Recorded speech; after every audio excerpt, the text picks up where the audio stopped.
Bismillahirrahmanirrahim. Assalamualaikum warahmatullahi wabarakatuh. Waalaikumsalam warahmatullahi wabarakatuh. Salam kedaulatan rakyat. Salam kedaulatan rakyat.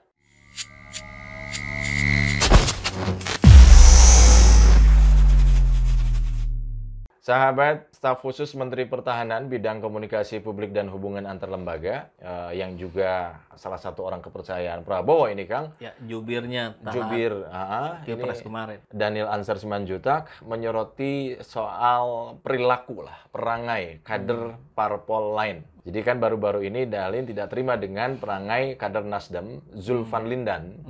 Jadi yang dinilai melakukan kebohongan gitu loh. Nah, ia mengadu ke Ketua Umum Nasdem Surya Paloh untuk memperhatikan perangai Zulfan.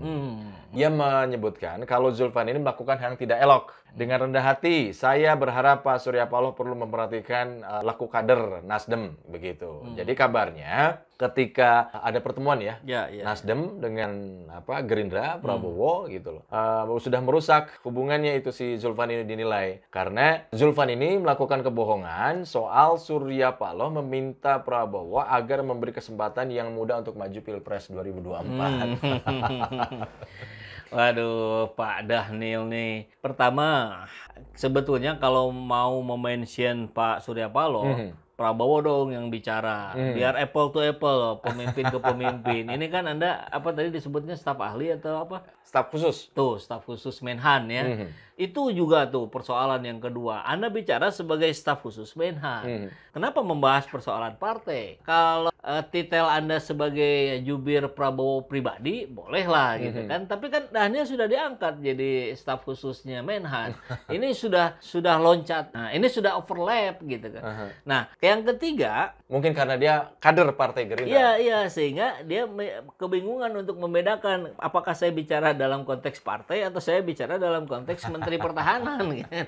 Atau Menteri Pertahanan partai kan jadi bingung gitu. Kemudian yang ketiga, ini yang paling penting ketika berbicara tentang perangai, ketika berbicara tentang perilaku politik yang dituduhkan oleh Dhanil kepada Zulfan. Nah, kita bisa tertawa terkekeh-kekeh gitu melihatnya ketika pembandingnya adalah misalkan Prabowo yang meninggalkan pengikutnya, ketika Prabowo meninggalkan pemilihnya gitu untuk bergabung dengan Jokowi. Itu jauh lebih berat gitu. Pengkhianatan rakyat itu, kalau banyak sekali emak-emak kaum buruh tani yang melihat itu sebagai sebuah perilaku yang tercela dari Prabowo. Nah, yang keempat, ini tidak bisa diklarifikasi. Saya yakin tidak akan bisa diklarifikasi. Karena mulut ke mulut gitu. Zulfan, dia kan ada di posisi saat Prabowo dan Surya Paloh ketemu. Artinya dia mendengar, mengikuti atau minimalnya Pak Surya Paloh yang menyampaikan kepada Zulfan. Nah, Dhanil dapat informasi dari Prabowo. Versi Prabowo tidak, versi Surya Paloh iya. Surya Paloh mengatakan gantilah sama yang muda-muda gitu. Kata Prabowo, enggak, saya nggak bilang gitu. Nah, gimana cara mengklarifikasinya? Ini 4 orang ini harus ketemu membahas khusus itu, dan itu nggak mungkin terjadi gitu. Kan bisa jadi ada yang salah dengar kan. Mungkin Pak Surya Paloh salah dengar, mungkin Pak Prabowo salah ucap. Jadi hal simpel yang akan menjadi rumit kalau akan diklarifikasi. Mungkin bisa jadi Prabowo sendiri yang ada masalah lah ya. Nah, itu masalah receh lah. Mungkin Dhanilnya aja ini yang pengen dapat apa gitu. Satu kemungkinan itu, tapi kemungkinan yang lain bisa jadi bukan receh Kang buat Prabowo, karena dia tetap berambisi untuk menjadi presiden. Jadi kalau dia pernah mengeluarkan statement, udahlah yang muda sajalah, saya di belakang saja. Nah, dia akan kemakan ucapannya sendiri kalau akhirnya Gerindra dan PKB katakanlah gitu ya mencalonkan Prabowo Muhaimin. Tapi ngomong-ngomong, kalau misalkan kalau misalnya bahwa ya diminta untuk mengalah lah ya, memberikan kesempatan kepada yang lebih muda. Siapa ya Kang kira-kira ya kalau di obrolan dua tokoh itu? Harusnya itu Sandiaga Uno. Dari Gerindra mendukung Sandiaga Uno tapi sebagai cawapres. Nah, capresnya dari Nasdem yang nanti di sini bersama dengan PKS mengusung Anies Baswedan. Nah, ketemulah jadi Anies Sandi. Ini akan mengulang Pilgub di DKI 2017 kemarin kan itu berhasil. Bagaimana chemistry yang bertemu gitu ada di satu titik yang sama antara Anies Baswedan dan Sandiaga Uno. Tapi ini memang harus, tapi tentu ini hambatannya sangat besar terutama di Prabowo sendiri. Apakah mau legowo gitu? Kalau mau, wah saya kira ini saya angkat 4 jempol ya, 2 tangan 2 kaki ya. Tapi kan ini kalau kita bicara soal Anies ya, namanya itu paling banyak disebut di media sosial, selalu trending ya. Apakah itu dalam berbagai aspek lah ya. Harusnya ini menjadi pertimbangan buat Gerindra ya.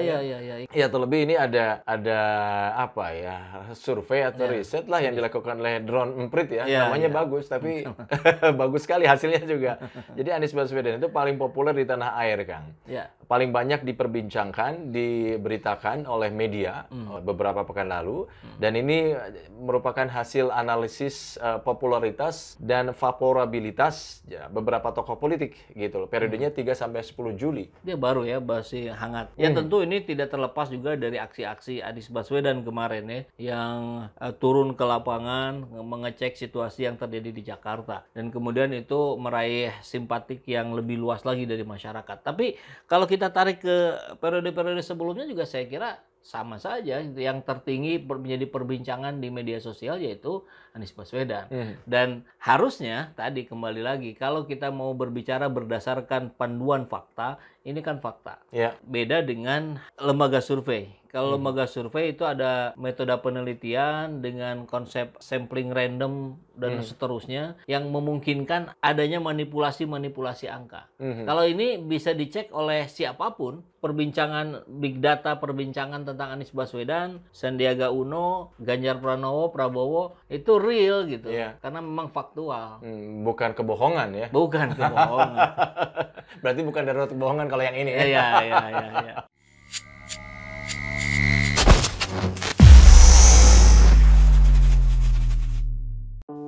Bismillahirrahmanirrahim. Assalamualaikum warahmatullahi wabarakatuh.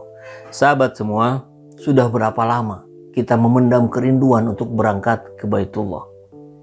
Ya, apalagi setelah kemarin pandemi 2-3 tahun kita tidak bisa berangkat ke sana. Menunggu antrian haji, kita tahu bersama, belasan bahkan sampai puluhan tahun. Dalam konteks ini, sebagai Saiful Zaman Channel bekerja sama dengan Al-Aziziyah Tour and Travel, insya Allah akan menyelenggarakan program untuk kita berangkat bersama saya. Insya Allah akhir November ya, kita akan berangkat bersama SJ Channel.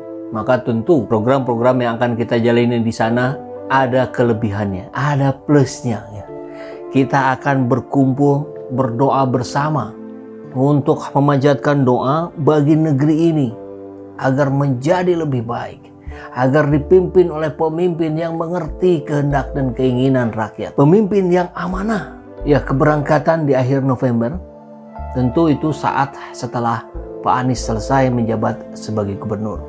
Mudah-mudahan kita akan upayakan sekali dalam keberangkatan kita nanti turut ikut bersama kita Bapak Anies Rashid Baswedan. Insya Allah ya, kita akan berangkat bersama Al-Aziziyah Tour and Travel yang telah berpengalaman lebih dari 8 tahun. Sebuah travel haji dan umroh yang super lengkap. Segala perlengkapannya diproduksi sendiri. Artinya kualitasnya sudah pasti terjamin.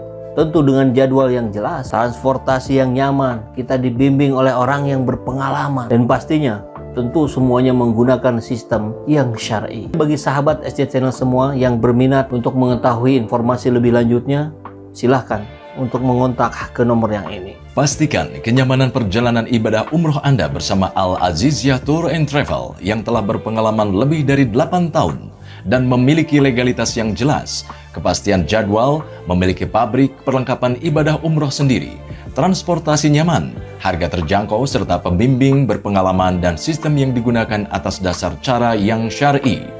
Untuk informasi, hubungi 0812 8268 5683